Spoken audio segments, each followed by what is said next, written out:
virtual care allows the remote physician to support local caregivers in the home, and that's critical.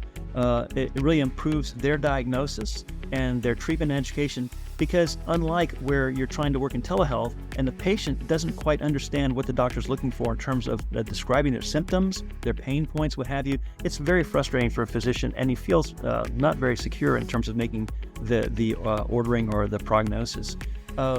But with a caregiver right there with the patient wearing a headset, a trained caregiver, they know what the doctor's looking for. They're able to do the kinds of assessments, and it really provides a much more detail and clarity to the physician to allow him to make very confident orders. And so that part of virtual care is significant. That virtual care just isn't physicians talking with patients over the phone or with telehealth, but it's actually a collaborative approach of a physician working with a caregiver there with a patient that helps the physician get more detailed knowledge of what's happening.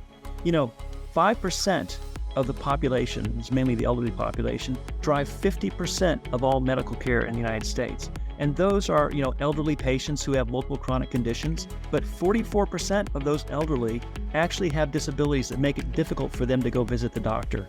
The three main issues are delays in care, because you have to wait to go to a physician's office. With specialist care in the United States, many appointments are 6 weeks from now. If I have a new condition or new symptom, the chances of me getting to that specialist 6 weeks from now, I may have to go to the ER before then in terms of how fast my sickness progresses.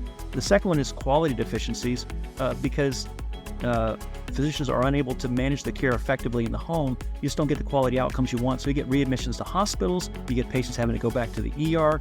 If a physician could actually intervene much earlier with virtual care, they'd be able to have much higher quality outcomes. And the last one is staff deficits.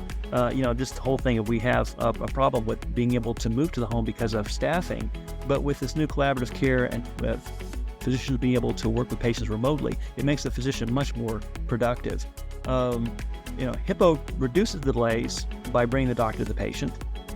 It provides new ways to assess, diagnose, and treat the patient earlier to improve the quality by allowing the physician to see the patient in the home, and enables this new medical assistant role of the caregiver in the home wearing a headset to support the staffing shortages.